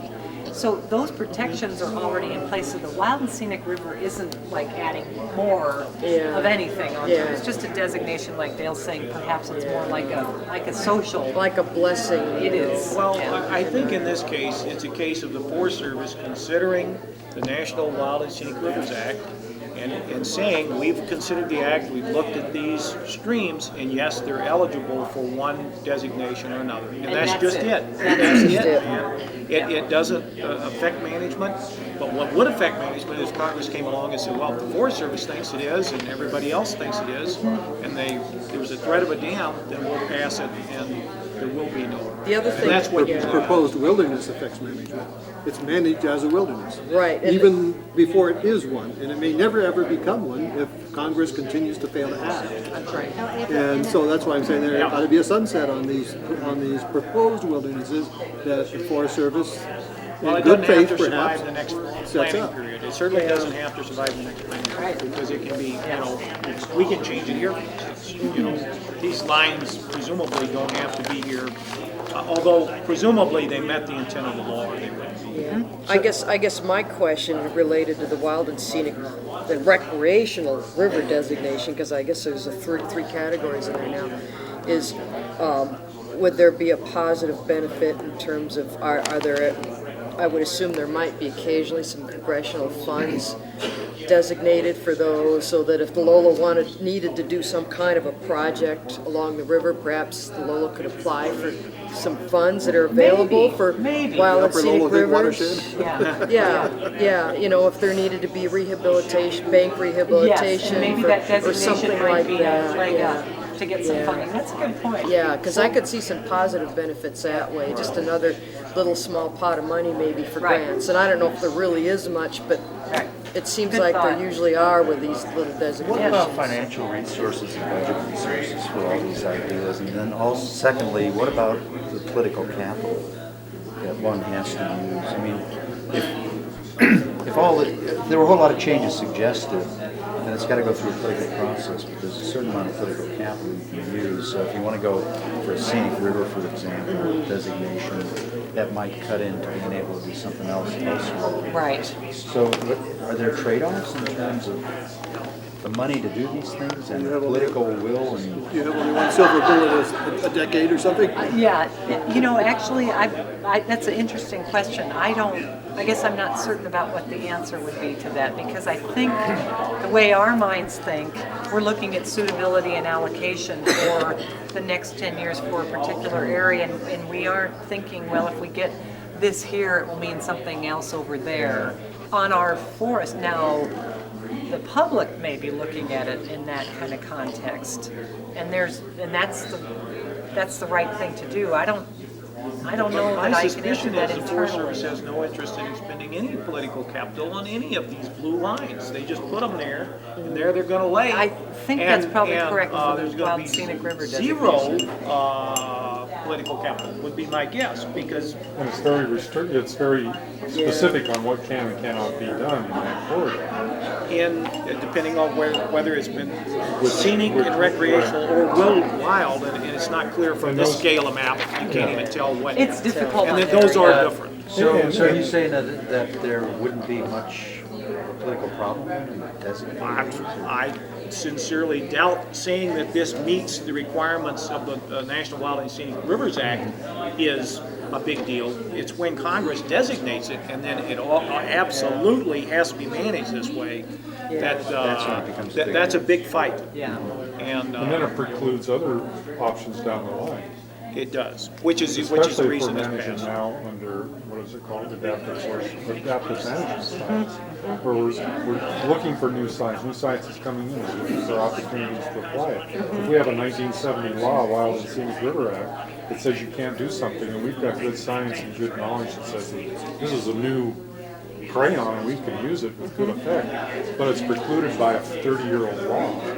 But do you think in this particular area, this designation is fairly, in my mind, it's kind of more of a social thing. It combines with the wilderness That's theme assuming in the this is Upper Rock wilderness. Creek. Yes, that's right. Yeah, Which that's is, a big assumption.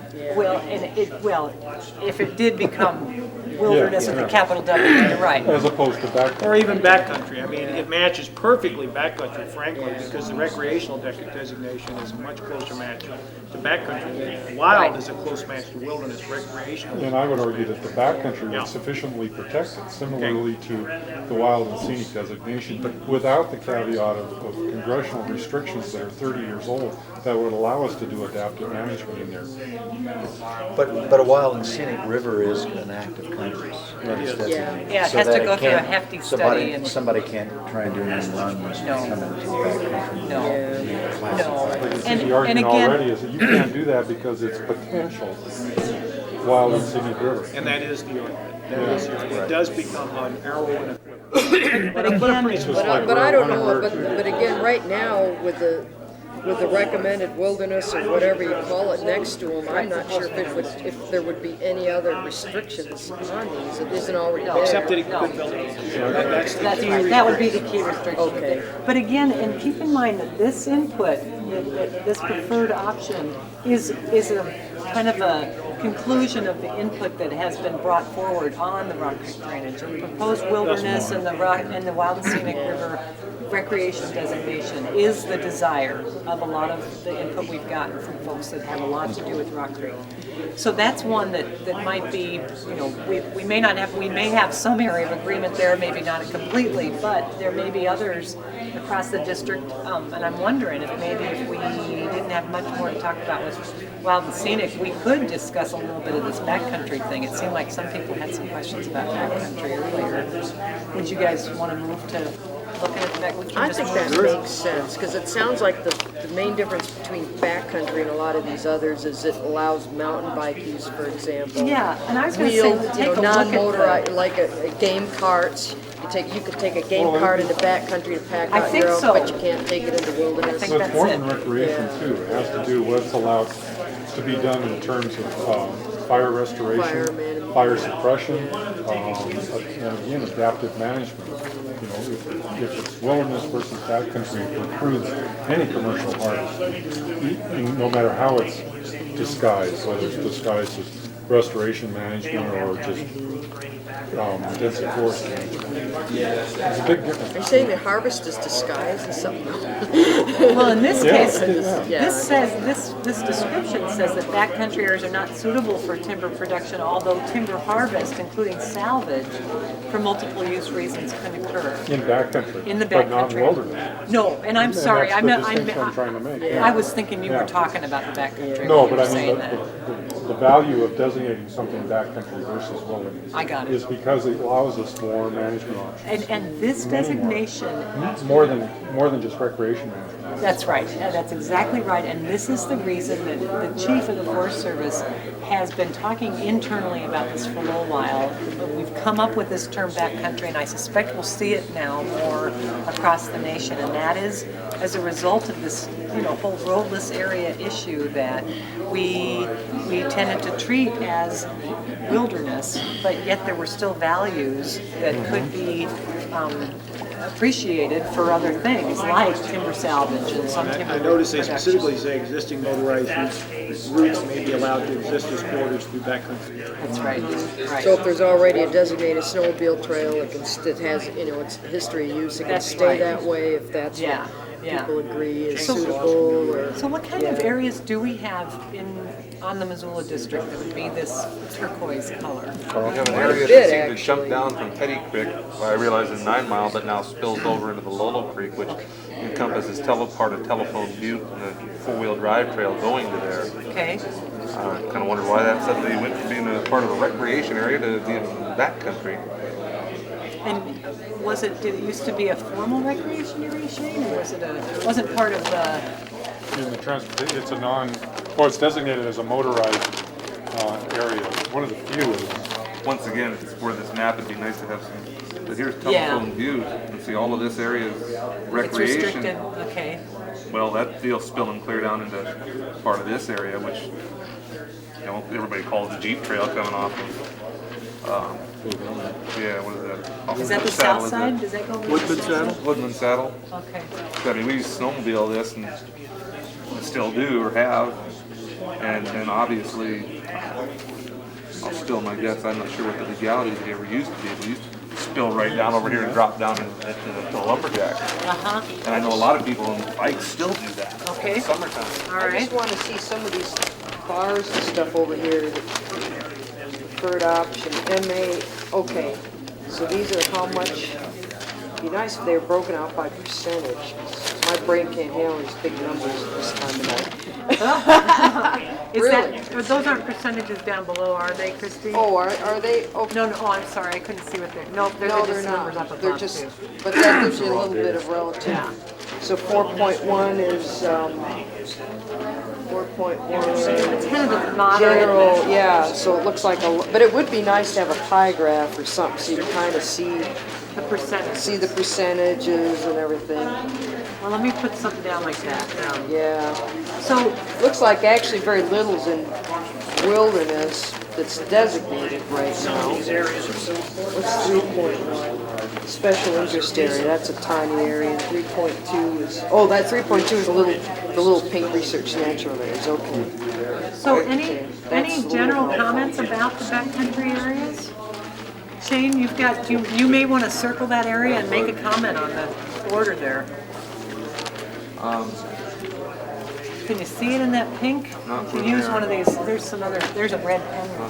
Okay. Question about it. So backcountry is primitive recreation, which means no ski lifts. No ATVs, Let me think no now. snowmobiles, evidently. I was reading that last paragraph, which seems to Yeah, kind of what dance about, what around. about pre-existing like a motorcycle trail or a ATV trail versus snowmobile? 'Cause Okay, they say that they're snowmobiles tend to generally, get in, be allowed in a lot of places where four-wheelers aren't. they, because they're- in general on the Lolo, no off-road vehicle, motorized vehicle use is prohibited, all of that's prohibited. But It's a except on open designated routes, So okay. what this says for backcountry areas is these generally are not suitable for motorized use except in emergency situations, and existing motorized routes may be allowed to exist as corridors, like those cherry stems we've been talking about. So then, Okay. Steve, to answer your question, you asked about like a really developed a recreation area. Right. Would that be suitable in backcountry? And you thought it might be answered down here. Yeah. See, this relates to the recreation opportunity spectrum that they're talking about here, that is the semi-primitive motorized opportunities can occur. What are they? Yeah, help me out. What is a semi-primitive motorized? I know. Knew you were gonna Is that ask like I that. got It's an old one-cylinder a engine. riding lawnmower versus my snowmobile, or what's the story here? That, boy, now that's really. Well, it is kind of confusing to me. Yeah.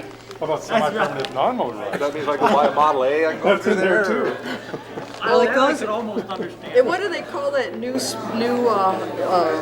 adrenaline sport, mountain boarding, where they take these big skateboards down the mountainsides? Maybe that'd be it. Maybe that's, I don't know. Shane, are you familiar with the recreation opportunity spectrum that we've been Vaguely. using? It goes, it's a primitive, semi-primitive in two categories, motorized and non-motorized. Then it goes to like it seems to me there's one in the middle before you get to rural and then urban. Snowmobile play area, semi-primitive, motorized, would that be? Yes, that would be one. As opposed to some heavy use area where there's parks. Exactly, yeah. There's, So it- there's a difference between snowmobile play areas and so forth, because they leave no tracks if the snow is gone.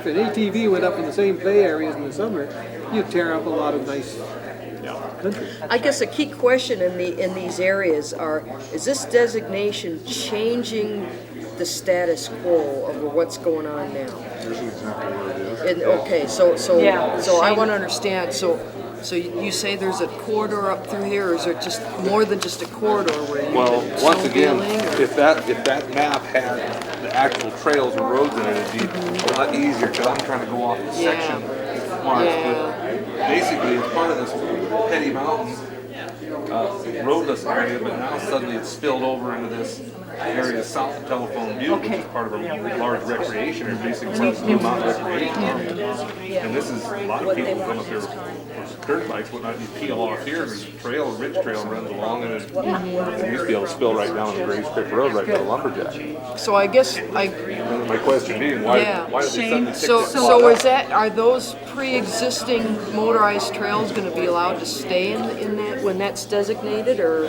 Well, or in will it- Shane's thinking that this designation is more restrictive than he's used to. So he's saying that it's Well, cutting off some. that's my question. Is it really more restrictive, or is it designed to maintain the status quo but not allow any additional motorized trails, or what In is your it case, it's exactly? taking away I'm trying to figure out what the designation No, means when it's it's generally being not suitable for motorized. applied to an area that except in already emergency has situations. motorized use. You brought up an interesting point Existing about their routes may question be too. allowed to exist When I'm as talking corridors. about a trail that peels off here and whatnot, you'll see it's not featured here.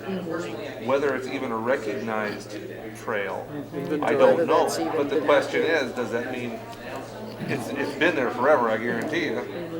But is it legal? Yeah. No, it's not. See, this is, Are we talking snowmobiles or ATVs? You can use a motorbike. You can come through here for everything. Summertime, people come through on dirt bikes, wintertime, we come through on sleds. Shane, I need you to write someplace close to there, you need to have an arrow to that particular spot and write what your concern is. Write it off in the gray area right under Petty Creek or So something. basically, under this designation, they wouldn't be able to take their dirt bikes down those unofficial trail, or are they even supposed to be doing that now?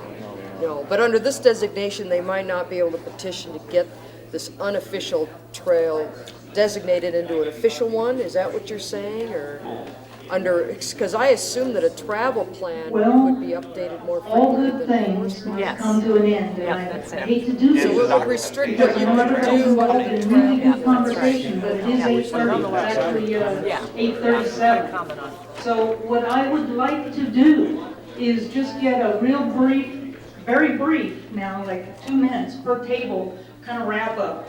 And I will, Who wants to designate, who wants to speak for the group? what I'd like to do is each table, You know, what I'd like each table to do is to tell me what worked well for you tonight, what didn't work, and what should we do differently next time. So, who wants to go first? Again, just like 1 or 2 minutes. I just want to know if something worked well, fine. What worked well, what didn't work well, and what can we do better next time? Yes? Biggest thing we had is confusion on kind of locations on where stuff begins and ends. I know you were talking earlier about the maps, we're going to have more detail in the future, but these maps are really hard to actually be able to identify what we were talking about. And So streams and communities, would that help? yeah, if there was, like up Rock Creek, maybe mark where that general store is on the side of the road up there or something. Just put some kind of a landmark so we got an idea on what we're looking at. This is what we've got. I thought it was going to be here tonight, but all the named perennial streams will be on the map. Major roads, some of the road system, not all of it. Some major landmarks like Lolo Peak and Stewart Peak and that sort of thing. As far as getting a store or something like that, I doubt if we do that. The problem is with these maps, they also have to be presented at a smaller scale, and the more stuff you put on them, they get impossible to read at a smaller scale. But give us a chance with that much information and see if it helps. If it's still a real problem, then we'll take it the next step and see what we can do to make it better. Would trailheads be possible to put on there? Trailheads? Not even necessarily named trailheads, but where designated trailheads are, so you got an idea on what you're looking at. We'll make a note of it though, for sure. See what we can get on. That's a good suggestion. So that's kind of some stuff that we could do better for next time. Any comments on what worked or didn't work for you guys? Or something that we should do differently next time?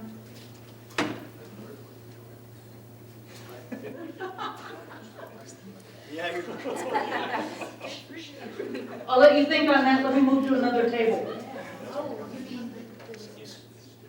How about another table? Just a few comments to help us out for next time. Or in general, yes, sir. Do you want a summary of what we talked about or problems we had? If you want to provide me a summary of what you talked about, that would be grand as well. Because I'm sure other people in the group would like to know. Let me make a stab at it, since obviously it's hard for anybody to make a stab at it. We spent most of our time trying to better understand what we were looking at on the ground and this map. We were particularly interested in the changes this map would represent from existing management. We didn't in all cases know whether this was really a change or whether this would continue the status quo with a different name.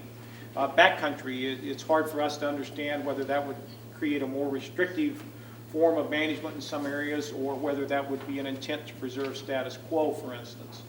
So maybe next time, we did have 2 maps that show our existing management, but maybe we should have one at each table. Would that be better? It would be helpful if you had a number of travel plan maps around, because most of us don't remember to bring those things with us. Well, those are awful, I hate those maps. Yeah, but it's better than this, because it shows areas you're familiar with in detail. And trails and Yeah, and you don't have to print them up special, you can just bring some to have for people to use. Like our regular map that we sell. Yeah, but enough so that there could be several per table.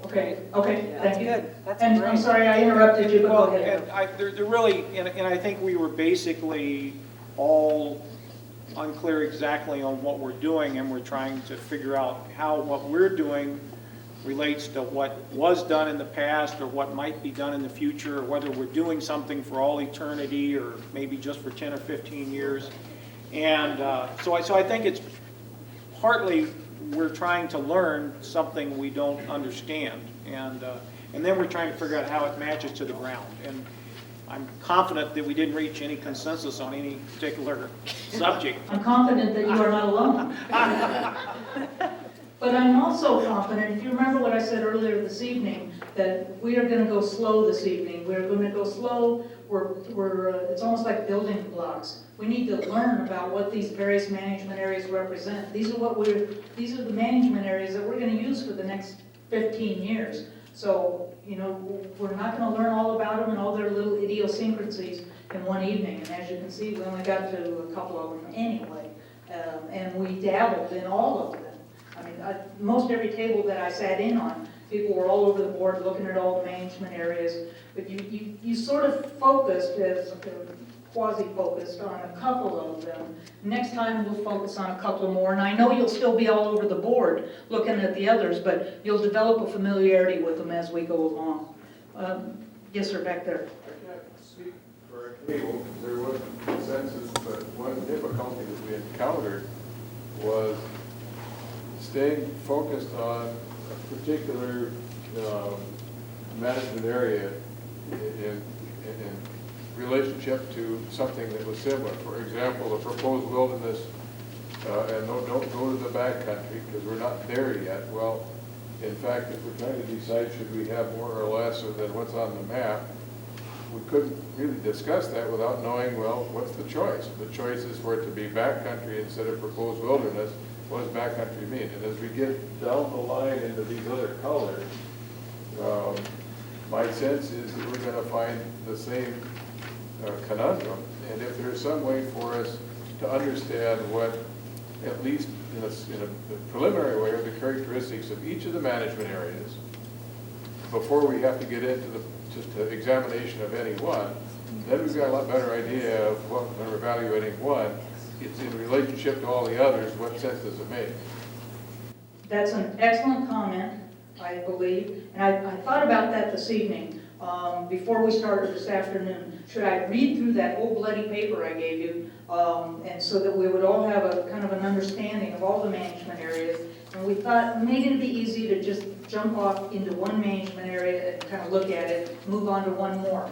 But that said, so we did jump all over the board tonight, and I think it was still a valuable exercise, that's what I think anyway, for everybody in the room. But you now have a homework assignment, and that is to read that paper. There are small little maps out on the back table, and I would hope that everybody, you've got that itty-bitty map that you can look at. I believe much of this information will be posted on the Forest Plan website, including the maps soon. No promises exactly when, but the information will be posted. But you've got the small maps and you've got the management area blurb themes. So take a look at that stuff. Develop a familiarity with it. And I think, next time we'll have a little bit more understanding. Yes? One other comment I'd add to what was said is that we did spend some time too talking about the differences between these classifications, like, in fact, what is the difference between a proposed wilderness with no extinction date and a wilderness? And why would one have to have a scenic river designation and something that's a proposed wilderness? So it was kind of a discussion about how these different classifications work, particularly as they may preclude different activities.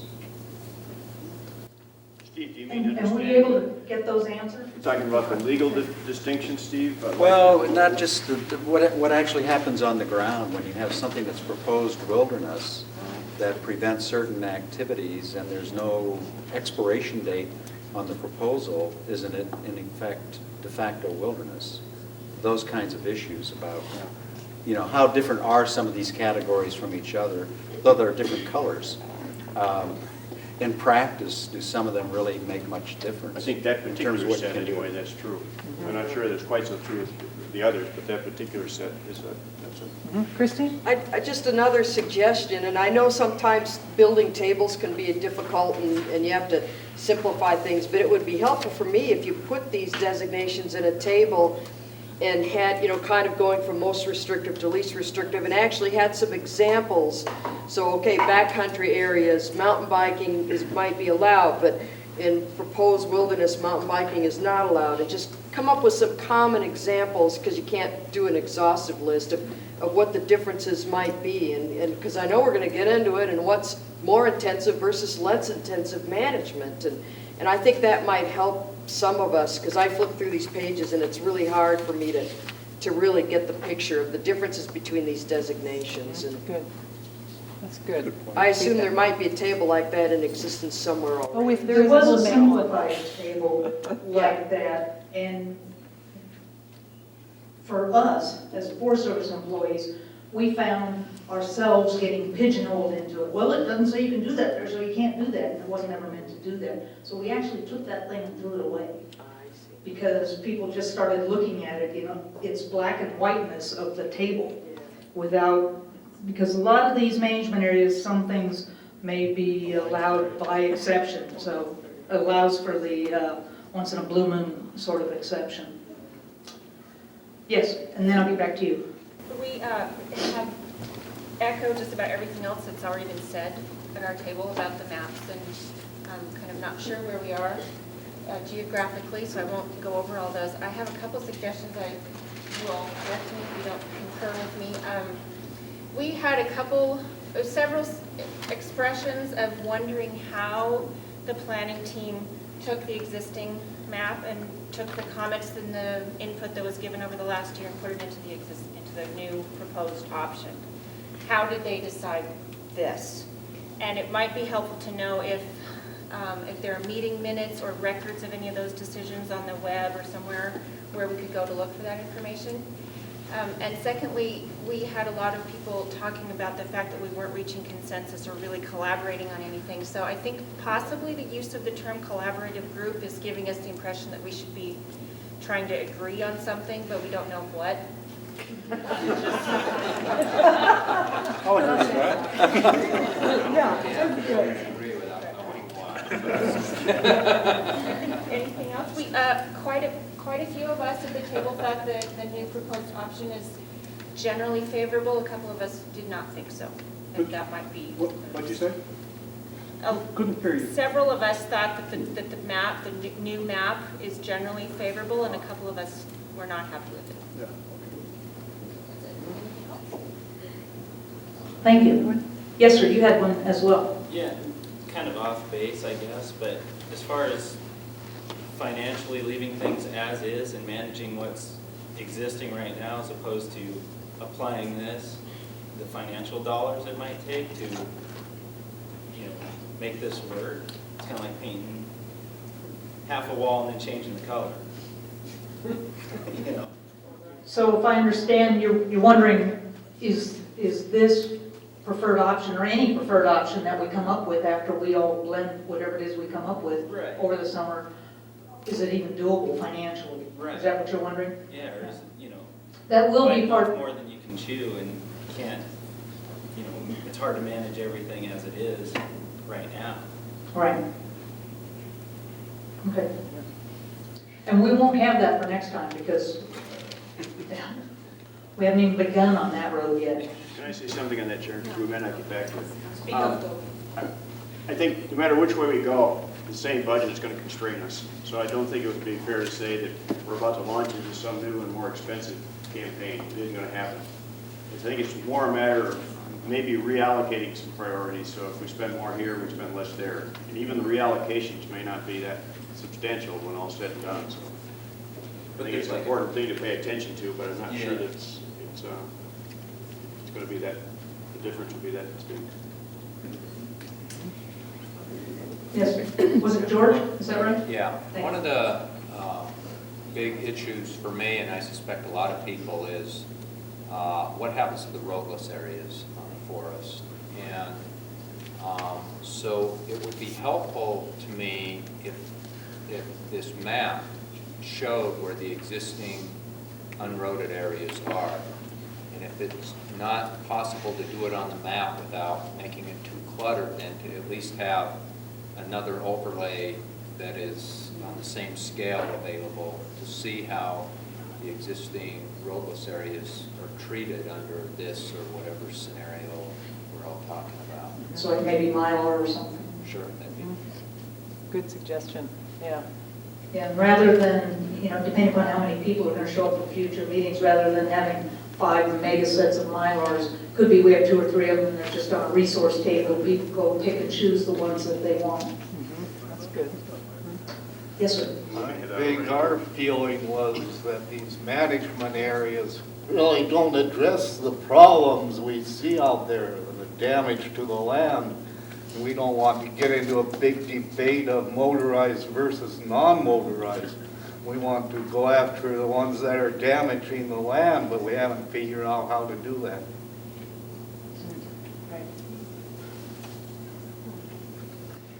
If I can say something, Sharon, just a process kind of question. It seems to me in listening to the table I sat at and then listening to some of the comments that this flow, we were thinking we needed to give it to you in small chunks. So, okay, time's up. You're done talking about this. Now let's move on to the other thing. But it seems like you all kind of took that on and talked about what you felt like talking about, and which is great. And, Chuck and I were talking about if we get through the summer, and this is how most of our meetings go, and we end up at the end of the summer with 2 areas that you as a group came up with that you can agree on, that is huge. I mean, that's great. That's really good success for us. So it occurred to us that maybe we may be trying to give you too much direction on how to do this. And so I asked the question, would this kind of format again work at our next meeting so that you do kind of the same thing and roll through it? Or do you need more detail and more finite direction? Like, would it help if we just spent the next time talking about 2 of these management areas or something? I don't know. Just looking for some ideas on how we might organize it better next time. Daphne?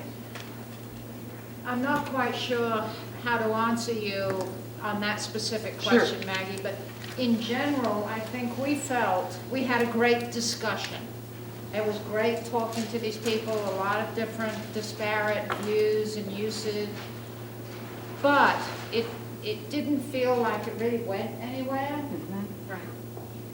And so I'm not saying that we need, well, this is what we want you to do, but there needs to be some sidebars and parameters to these broad-ranging discussions so that we feel we're going somewhere. Right. And I think we were all really struggling with what was that end product. Okay. And I know it's a plan, and I know it's a vision document, and I know it's suitability of areas, but those are very amorphous terms. So, it's needing something that is a little more well-defined about the end product. How many other people think that would be helpful? A lot. Okay, so maybe that's something next time we should spend 10, 15 minutes on, just maybe our cut on it and then some question and answers to help clarify. Okay. From what I heard there too was she would like us to accomplish something, a given thing at the end of the evening. Is that correct, Daphne? Or it doesn't have to be quite, each evening our goals are to do this, but I think Chuck said it well. Okay. Something that we can then agree on that we're going to do that evening instead of just a general discussion. Good. And I would throw something back to you as well. Maggie and I just talked about that I think you're right on target. And think between now and the next meeting, what ideas you might have. Once you've got that sense of where you're headed, how are we going to stay focused?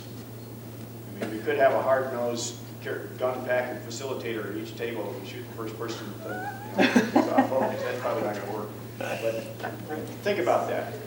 We don't want to be too heavy-handed, and say you got to be doing this now, time's up, got to move on. But we want to let the creativity flow, but we don't want to let it just wander off and nothing gets done. Right. Dale, you had a question? Well, I guess I understood right from the get-go from you is that our intent is to collect comments, written comments on the maps. I'm looking at our map, and it's fairly well written up, and I think if we continue along that, next week it will be, or 2 weeks from now, it'll be written out more. But looking at these 2 days, I don't see any comments written down. Nothing for you to take away. They're going, you just can't see, get your glasses on. You know? I think having something written at the end would be helpful. Yeah. Rather than on the map. I think every group's gonna do it differently, too. I think the idea is if we can get some clarity of what are the outcomes, and whether you write it on the map or on a piece of paper, or you can't wait and gather it up in one summary, but we do have to have something at the end. Yes, sir. Well, I mean, it was something else that might help too, is some parameters on what you're gonna allow as an organization. I mean, is it something to where if we look at something and we say, you know, let's say you've got a 2.1, and we're looking at it thinking, you know, based on what we know its use, it should be a 3.3, or vice versa. I mean, is that something we're gonna be able to suggest, and you're just gonna say, well, that's not even on the tables? Or is it something, if we're looking at a 1.2 and we think it should be a 2.1? That's Is why that gonna we're be here. the- That's why we're here, so as you're doing that, if we see something happening that we can't live with, then part of our job is to let you know that. And it might be at the meeting, or it might be we take it back and talk it over, maybe even take it to the forest supervisor and say, hey, they came up with this, we didn't think we were gonna go there, but maybe we'll change our mind, so. I'd say, I mean, is 2 or 3 steps too much to even consider, or? no, not at all. The only thing that would really be off the table is something in designated wilderness. I mean, it is wilderness, it's gonna stay wilderness. We do have a bias, we put a lot of thought into this, it isn't like we say, hey, we don't really, this is a bunch of nonsense, we don't really care, do anything you want. We think this fits together, so we're gonna be, we're gonna be careful about saying, just do anything general, please, but our job is to work with you. And then another question that kept coming up is some of these wild and scenic waterways, when they're in, by their definition, they allow some stuff. When they're in a wilderness area, does that definition no longer That's applies? another designation that should be on the next iteration of maps, where it's wild and where it's scenic / recreation. There you go, that's right. I have time for just 2 more comments, really, in my promise to you to get you out of here by 9 o'clock. So I know that you're trying to come to collaboration or consensus or find points we can agree on, but for me, it was really helpful to hear comments from people who do different kind of recreation than I do, and specific to certain things that they do in certain areas, because it helps me understand that maybe I want something, but it's helpful for me to understand what they want and how would I want my impact with what they want to do as well. And I'm saying that on a positive basis, so that because it's easy for us to think, oh, we got this blanket thing, you know, and I want this and they want that. But I think it really helps come to some understanding of when you start listening to how individuals are using the areas. And to me, that's really helpful. That's good. I do learn something from that. that's good, and I appreciate y'all mixing yourselves up at tables this evening, because I think we do learn from each other. There's strength in that. So one last comment, and then I have one closing remark or two. What's going to happen to the maps that we wrote on today? Are they going to come back to us, or, I mean, do we have to stay with the same group? Nope. Do we? Okay, but these maps are We'll bring gonna them be- back.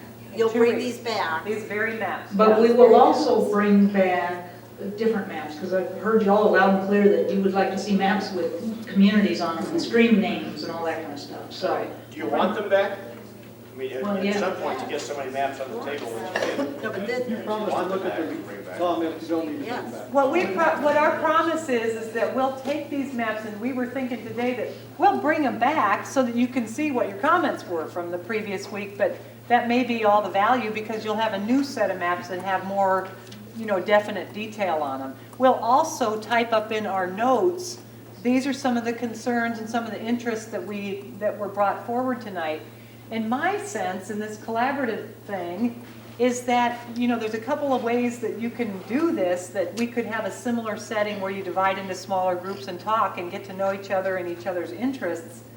But at some point, it starts to funnel into this collective groups dynamic, that you may have 1 or 2 issues that rise up to the top that may need some change in the preferred option that you collectively feel you can agree on as making a change as this group. And there may be, it may not happen as the whole group, but But that's the collaborative part that we're after. So we may end up having 1 or 2 areas across the Missoula Ranger District that this whole group thinks, okay, we all have different feelings about a lot of things, but we know that's not enough, that everybody wants to put energy into offering up a change. But there may be 1 or 2 that you really want to get your hands around and offer a change to the preferred option when it goes out for the 90-day comment period. So I'm kind of wanting to know the next meeting, we'll bring these maps, we'll bring a summary of the kind of discussion points that came up, but if we do the same thing again, we may end up at the same place next time, and that's part of the process. It's just as messy as it is tonight, and you kind of have to say, I'm going to be okay with that, and knowing that eventually it might get a little bit more focused. So if you guys are okay with that, we'll do that, unless somebody has some other option right off the bat. That's probably how it's going to go next time. Last thought. Well, I feel a little bit frustrated because maybe the other tables, were you guys all like having one conversation around your table, talking to each other? Because that didn't happen at our table.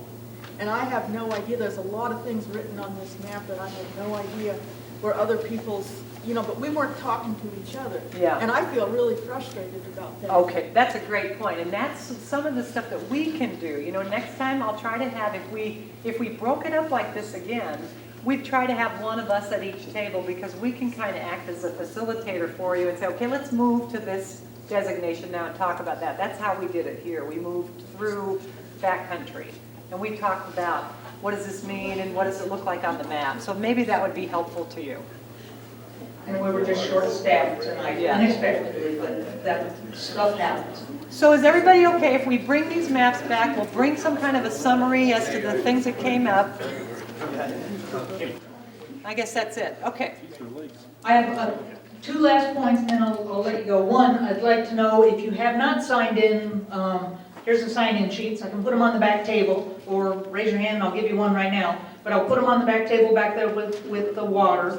And the second thing, We are wondering. did you lose it? I killed it.